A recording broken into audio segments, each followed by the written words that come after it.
Hello everyone, this is part 4 of our class 9th NCERT Civics Chapter 3 Electoral Politics election campaign. तो देखो एक election का main purpose क्या होता है कि ना वो लोगों को एक चांस दे देता है कि वो अपने रिप्रेजेंटेटिव्स को चूज कर ले, क्या गवर्नमेंट या क्या पॉलिसीज वो प्रेफर करते हैं उन सब चीज़ों को चूज कर सके। इसीलिए ये काफ़ी नेसेसरी हो जाता है कि एक फ्री और फेयर ओपन डिस्कशन हो सके कि कौन ज़्यादा अच्छा रिप्रेजेंटेटिव होगा, कौन सी पार्टी एक अच्छी गवर्नमेंट या अच्छी पॉलिसीज बनाएगी, इन सब की ओपन डिस्कशन होनी चाहिए। और ये डिस्कशंस वगैरह कब होती है? ये इलेक्शन कैंपेन के टाइम पर होते हैं।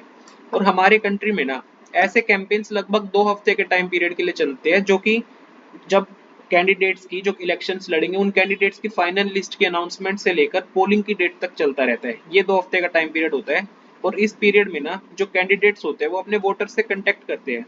पॉलिटिकल लीडर्स इलेक्शन मीटिंग्स को एड्रेस करते हैं और पॉलिटिकल पार्टीज जो होती है वो अपने लिए वोटर्स इकट्ठा करती है, अपनी अपने पक्ष में वोटर्स को लाती है। और ये वो पीरियड भी होता है जब न्यूज़पेपर्स या टेलीविजन न्यूज़ जो है ना वो पूरी तरह से इलेक्शन रिलेटेड स्टोरीज या डिबेट से भरी होती है। लेकिन जो इलेक्शन कैंपेन होते हैं ना वो सिर्फ इन 2 हफ्तों के टाइम तक लिमिटेड नहीं होते। पॉलिटिकल पार्टीज जो होती है ना वो इलेक्शंस के लिए इलेक्शंस होने से कुछ मंथ्स पहले ही तैयारी करना शुरू कर देती है। इलेक्शन कैंपेन्स में पॉलिटिकल पार्टीज जो होती है ना उनकी कोशिश ये रहती है कि वो पब्लिक अटेंशन को किसी बड़े इशू पर फोकस करवा दे। वो चाहते हैं कि ना वो ज्यादा से ज्यादा पब्लिक को उस इशू की तरफ अट्रैक्ट कर ले और उस बेसिस पर उस पार्टी को वोट मिल जाए उस पर्टिकुलर इशू के कारण। अब हम कुछ सक्सेसफुल स्लोगन्स के बारे में देखेंगे जो कि अलग अलग पॉलिटिकल पार्टीज ने अलग अलग इलेक्शंस में दिए। देखो सबसे पहले हमको एग्जांपल बताते हैं कि कांग्रेस पार्टी जब इंदिरा गांधी जी के नेतृत्व में थी तो उन्होंने क्या स्लोगन दी थी? गरीबी हटाओ, रिमूव पॉवर्टी। लोकसभा इलेक्शंस 1971 की बात है, तब उन्होंने ये स्लोगन दी थी। और पार्टी ने प्रॉमिस किया था कि जितनी भी पहले की पॉलिसीज है ना गवर्नमेंट की उन सबको रीओरिएंट मतलब वापस से बनाएंगी, ताकि कंट्री में से पॉवर्टी हट सके, गरीबी हट सके। अब देखो नए अगली स्लोगन के बारे में बताते हैं, सेव डेमोक्रेसी। ये स्लोगन दी थी जनता पार्टी की जब उनके लीडर कौन थे? जयप्रकाश नारायण। सेव डेमोक्रेसी की स्लोगन दी थी लोकसभा इलेक्शंस 1977 में। पार्टी ने प्रॉमिस किया था कि इमरजेंसी के टाइम में जो भी जातियां हुई है उन सबको अंडू कर लेंगे, मतलब हटा देंगे, और साथ ही साथ सिविल लिबर्टीज को भी वापस ले आएंगे, जो भी अधिकार वगैरह छीने गए हो सब चीजों को वापस ले आएंगे। अब देखो जो लेफ्ट फ्रंट था उन्होंने क्या स्लोगन यूज की? Land to the tiller. अब टिलर कौन होता है? जमीन को जोतने वाला, उसको जमीन देना। इस तरह की स्लोगन यूज की थी लेफ्ट फ्रंट ने वेस्ट बंगाल असेंबली इलेक्शंस में, जो कि 1977 में हुए थे। अब देखो protect the self respect of the Telugus. Telugus की सेल्फ रिस्पेक्ट को बचाओ, ये स्लोगन यूज की थी एनटी रामाराव ने। और ये लीडर थे तेलुगु देशम पार्टी के। आंध्र प्रदेश की party election, Andhra Pradesh assembly elections 1983 में ये स्लोगन यूज की थी। अब डेमोक्रेसी में ना बेस्ट ये होता है कि पॉलिटिकल पार्टीज और कैंडिडेट्स जो है ना उनको फ्री छोड़ दिया जाए कि वो अपने इलेक्शन कैंपेन्स कर सकते हैं जैसे वो चाहे। लेकिन कभी कभी ये नेसेसरी हो जाता है कि वो कैंपेन्स को रेगुलेट किया जाए, ताकि हर एक पॉलिटिकल पार्टी या कैंडिडेट जो है ना उसको एक फेयर और इक्वल चांस मिल जाए कम्पीट करने के लिए। कभी कभी ये नेसेसरी हो जाता है। हमारे इलेक्शन लॉ के अकॉर्डिंग कोई भी पार्टी या कैंडिडेट जो है ना वो थ्रेट वोटर्स को ब्राइब या थ्रेटन नहीं कर सकता। मतलब ना तो उनको रिश्वत दे सकता है वोटर्स को, ना ही धमका सकता है कि मुझे वोट करना है, थ्रेटन भी नहीं कर सकता। ना ही कास्ट या रिलीजन के नाम पर अपील कर सकता है कि आप मेरे कास्ट के हो, मेरे रिलीजन के हो, इसीलिए मुझे वोट दे दो। इस तरह की भी कोई चीज़ नहीं चलेगी। और गवर्नमेंट रिसोर्सेज जो होती है उनका भी कोई यूज़ नहीं करना इलेक्शन कैंपेन में। और एक कॉन्स्टिट्यूएंसी लोकसभा इलेक्शन में एक कॉन्स्टिट्यूएंसी पर 25 लाख से ज्यादा का खर्चा नहीं कर सकते, और असेंबली इलेक्शन में एक कॉन्स्टिट्यूएंसी पर 10 लाख से ज्यादा का खर्चा नहीं कर सकते। ये हमारे इलेक्शन लॉ के अकॉर्डिंग माननी पड़ती है बातें। अगर वो ऐसा करते हैं तो इलेक्शन को हो सकता है रिजेक्ट भी कर दे कोर्ट, इवन आफ्टर उनको डिक्लेयर कर दिया जाए कि वो इलेक्ट हो चुके हैं। मतलब अगर उन्होंने ऐसा किया है ना तो इलेक्ट होने के बाद भी कोर्ट इलेक्शन को रद्द कर सकता है, रिजेक्ट कर सकता है। और साथ ही साथ इन लॉज के साथ साथ सभी पॉलिटिकल पार्टीज जो अपनी कंट्री की है ना उन्होंने एक मॉडल कोड ऑफ कंडक्ट को इलेक्शन कैंपेन्स के लिए एग्री कर दिया है। अब ये कोड ऑफ कंडक्ट क्या बताता है? देखो बताता है कि कोई भी प्लेस ऑफ वर्शिप जैसे मंदिर, मस्जिद, गुरुद्वारा वगैरह, किसी भी प्लेस ऑफ वर्शिप को इलेक्शन प्रोपेगेंडा के लिए यूज नहीं करना। पहली बात ये हो गई। गवर्नमेंट व्हीकल्स, एयरक्राफ्ट्स और ऑफिशियल्स को इलेक्शंस के लिए यूज नहीं करना। और एक बार इलेक्शंस के रिजल्ट अनाउंस हो गए है ना, एक बार इलेक्शंस अनाउंस हो गए है ना, इलेक्शंस के अनाउंस हो जाने के बाद मिनिस्टर्स जो है ना वो किसी भी बड़े प्रोजेक्ट के लिए फाउंडेशन नहीं लगाए, फाउंडेशन ले नहीं करेंगे, मतलब नींव का पत्थर नहीं डालेंगे। फाउंडेशन स्टोन्स किसी भी बड़े प्रोजेक्ट के लिए ले नहीं कर सकते। कोई भी बड़ी पॉलिसी डिसीजंस नहीं लेनी। और ना ही पब्लिक को किसी भी पब्लिक फैसिलिटी देने की प्रॉमिस नहीं करना। ये है कोड ऑफ कंडक्ट के according. Polling and counting of votes.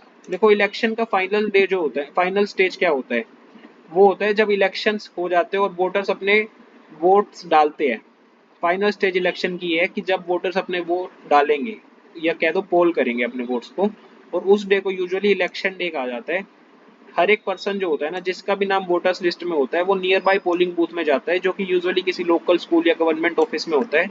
और एक बार वोटर जो बूथ के अंदर चला गया ना, तो जो इलेक्शन ऑफिशियल्स होते हैं वो उनको आइडेंटिफाई करेंगे, उनकी फिंगर पर एक मार्क लगाएंगे और उनको अपना वोट डालने के लिए अलाउ कर देंगे। और हर एक कैंडिडेट का, कैंडिडेट मतलब जो इलेक्शन में लड़ रहा है ना, उसका एक एजेंट बैठा होता है पोलिंग बूथ के अंदर, ताकि वो इंश्योर कर सके कि वोटिंग जो है वो सही तरीके से फेयर वे में हो रही है। अब देखो एक आर्टिकल है, are the elections too expensive for our country. हमारे कंट्री के लिए इलेक्शंस बहुत ज्यादा एक्सपेंसिव है क्या? एक काफी बड़ा अमाउंट पैसे का खर्च किया जाता है इंडिया में इलेक्शंस को कंडक्ट कराने के लिए। इंस्टेंस मतलब एग्जांपल के तौर पर गवर्नमेंट ने लगभग 3500 करोड़ जो है ना, वो लोकसभा इलेक्शंस 2014 में खर्च कर दिए थे। तो इसका मतलब हो जाता है कि लगभग वोटर्स लिस्ट पे जितने भी लोग थे उसमें हर एक व्यक्ति के ऊपर 40 रुपीज खर्च करे हैं। और ये जो अमाउंट है ना, ये अमाउंट तो बल्कि जो पार्टीज और कैंडिडेट्स खर्च करते हैं ना, उससे कम है। पार्टीज और कैंडिडेट्स और भी ज्यादा खर्च करते हैं। तो अगर रफली हम कहें कि जो एक्सपेंडिचर गवर्नमेंट ने किया है, पार्टीज ने और कैंडिडेट्स ने किया है, वो लगभग 30,000 करोड़ था। या यूं कह लो कि 500 रुपीज पर वोटर, मतलब गवर्नमेंट 3,500 करोड़ खर्च कर रही है, लेकिन इन टोटल एस्टिमेट ये है कि 30,000 करोड़ खर्च हुए होंगे।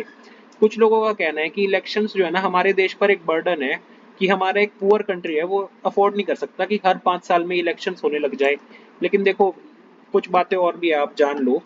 देखो जैसे एक एग्जांपल से बताया हुआ है कि 2005 में हमारी गवर्नमेंट ने डिसाइड किया था कि 6 न्यूक्लियर सबमरीन्स खरीदनी है फ्रांस से। तो हर एक सबमरीन जो है ना, हर एक सबमरीन की कॉस्ट ही 3000 करोड़ थी। अब उसके कंपैरिजन में देखो इलेक्शंस का खर्चा महंगा है क्या? दिल्ली ने कॉमनवेल्थ गेम्स को होस्ट किया था 2010 में, उसकी कॉस्ट भी देखो 20,000 करोड़ आ गई थी। तो अब आप देख लो, अब मतलब आप डिसाइड कर लो कि अब भी इलेक्शंस का खर्चा आपको ज्यादा लगता है क्या देश के लिए? ये एक डिबेट का टॉपिक है। देखो पहले जो वोटर्स है ना, वो इन वो जो है ना कि किसको वोट देना चाहते हैं, वो उसको किस तरह से इंडिकेट करते थे। एक बैलेट पेपर होता था, उसके ऊपर वो स्टैंप लगा देते थे। बैलेट पेपर क्या होता है? बैलेट पेपर एक शीट ऑफ पेपर होती है जिसपे ना जो भी कैंडिडेट्स कंटेस्ट कर रहे हैं उनके नाम लिखे हुए हैं और साथ ही में उनकी पार्टी का नाम और सिंबल लिखा हुआ है। अब आजकल के टाइम में ईवीएम यूज हो रही है, इलेक्ट्रॉनिक वोटिंग मशीन, वोट्स को रिकॉर्ड करने के लिए। मशीन के ऊपर देखो कैंडिडेट का नाम आ जाता है और पार्टी का सिंबल आ जाता है। इंडिपेंडेंट कैंडिडेट्स को भी अपना सिंबल मिल जाता है इलेक्शन कमीशन से। और सभी वोटर्स जो है ना, उनको क्या करना है, उनको सिर्फ जिसको भी देना है उसके नाम के सामने प्रेस कर देना है, जिसको भी वोट देना चाहते हैं। एक बार जब पोलिंग खत्म हो गई, मतलब वोट वोट देने का काम खत्म हो गया हो इलेक्शन डे का जो होता है, तो फिर ईवीएम्स को सील कर दिया जाता है और एक सिक्योर्ड प्लेस पर ले जाया जाता है। कुछ दिनों के बाद एक फिक्स डेट पर सभी ईवीएम्स जो होती है ना किसी भी कॉन्स्टिट्यूएंसी की, उनको ओपन किया जाता है और जो वोट्स हर एक कैंडिडेट ने सिक्योर किया उनको काउंट किया जाता है। हर एक कैंडिडेट का एजेंट जो है ना, वो प्रेजेंट होता है उस टाइम पर, ताकि इंश्योर हो जाए कि ये इंश्योर कर सके कि काउंटिंग जो है ना वो एकदम प्रॉपरली हुई है। और कैंडिडेट्स जो कि हाईएस्ट नंबर ऑफ वोट्स को सिक्योर करते हैं ना एक कॉन्स्टिट्यूएंसी से, उनको इलेक्टेड डिक्लेयर कर दिया जाता है। और एक जनरल इलेक्शन में यूजुअली जो काउंटिंग होती है ना वोट्स की, ये सेम डे पर ही हो जाती है। सेम टाइम सेम डे पर ही हो जाती है कॉन्स्टिट्यूएंसीज में ही।